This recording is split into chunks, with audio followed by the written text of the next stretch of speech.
Okay, so I'm Lila Bichon, and all of this are my own personal views. This is my mom, Dana Hi. St. Clair, and we are sitting here in beautiful Kealakekua Bay. Kealakekua Bay. We stayed down here when my oldest child was born. My parents live here on the big island of Hawaii. Yes, we do. And we're here visiting, so I just wanted to take advantage of the opportunity of being here to talk to my mom because she is brilliant and wise and amazing. Thus, I have a brilliant, wise, and amazing daughter. You'll notice my book is dedicated to my daughter. Well, my book is dedicated to my What mother. a coincidence! Wow. So she's so wise and is 70. Will turn 71 next month. Can you even believe it? And so one of the questions I wanted to ask is, what advice would you give yourself 35 years ago? Like half your life ago. What advice would you give to yourself half your life ago? Well, half my life ago, you were about 5 or 6 years old, and that would have made your brother 8 or 9. And we were living in Corvallis or Portland? Portland, Well, we moved to Oregon. Portland when I started first grade, so we had probably just moved to Portland. And actually, my husband Scott and I got married when I was 35 years old. Oh, there's Scott. Hi. Because we just celebrated our 35th wedding anniversary on the 4th of July. And who else do we know who has a wedding anniversary on the 4th of July? My husband and I got married on that day, too. Yes, It's yes. a good wedding anniversary day. And I got to officiate at their amazing wedding south of Puerto Vallarta. In Mexico. On a big rock. Yeah. Overlooking the ocean. Yes, yes. And actually, Scott and I had gotten married on a big rock, really big rock, overlooking the ocean. And that part we didn't do on purpose. We didn't do the ocean part. Yeah. That was the just 4th of July part. Yeah. Yeah. Because you never forget the day. There's always fireworks if you're in the States, and you always have the day off. So that's why we did it. All of that. Yeah. Yeah. Yeah. Yeah, unless you work in retail. And my wedding dress was red. Red. Yeah. I found it for her. It's fabulous, gorgeous dress.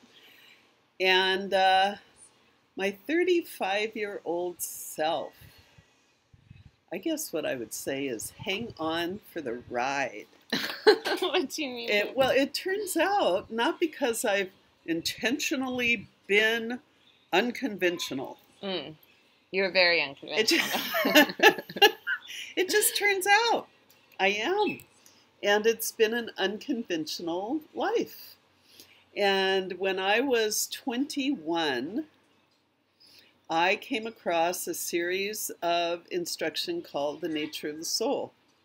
And it's some pretty amazing stuff. And it really... That's what she studied meditation in, because she's a meditation teacher. That's where I learned to teach meditation. I had already been meditating for a year and a half before I connected with the nature of the soul. But I would say to myself then, if I am receiving this caliber of information and instruction at such a young age, what is the rest of this incarnation going to be like? Woohoo! You had that reflection in your early 20s that you're like, yes. Oh wow, this will make things interesting. And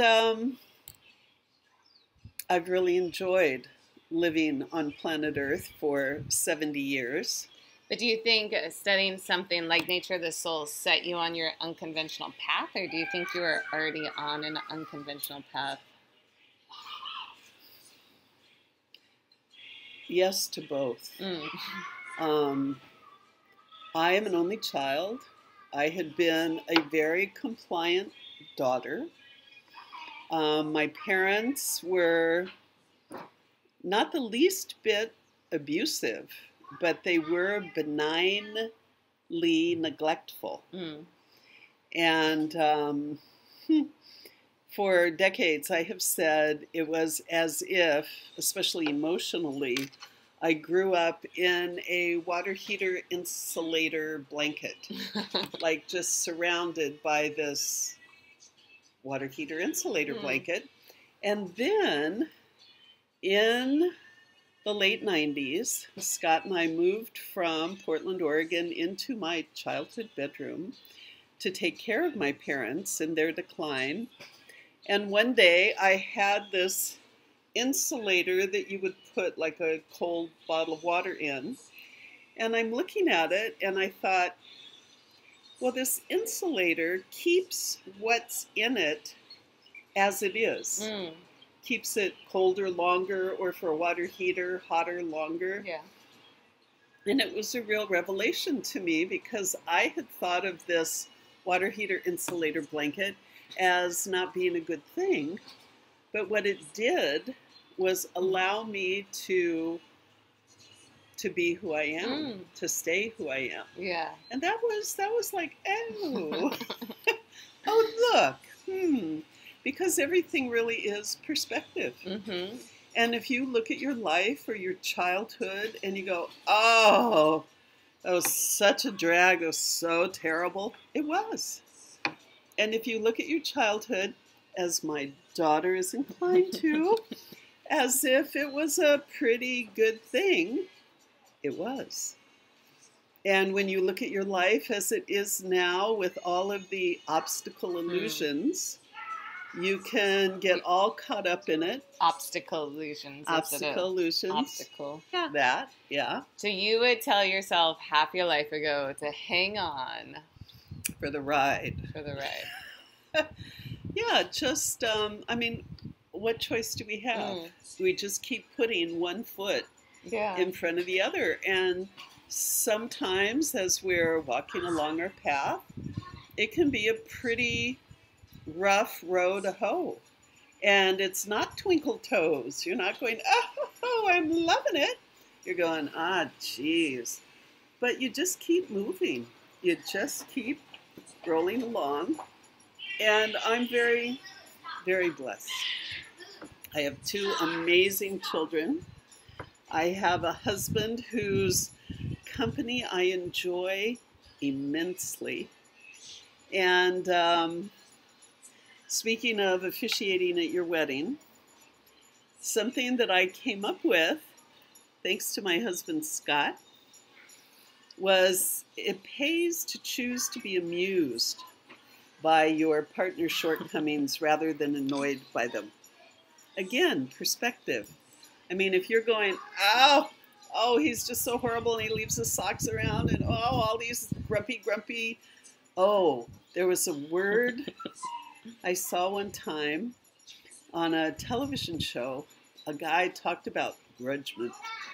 And I thought, again, like obstacle illusion, grudgement. Grudgement. Is yeah. So instead of being full of grudgement, you just kind of go, that's the way they are. Another good one. Good piece of advice you gave at our wedding was let love win. Oh, that was another that one. Like, it kind of goes with choose to be amused. Like, just let love win. Focus on the love instead of the annoyances or the shortcomings.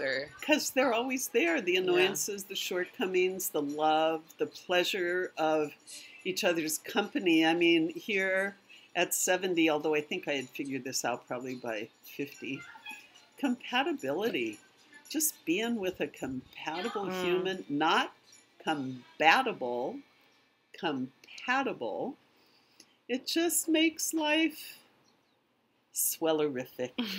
That's it. Yeah. Well, thanks, Mom. Oh, That's some sweetie. good advice. Mwah. Okay. Well, thanks for Aloha. watching.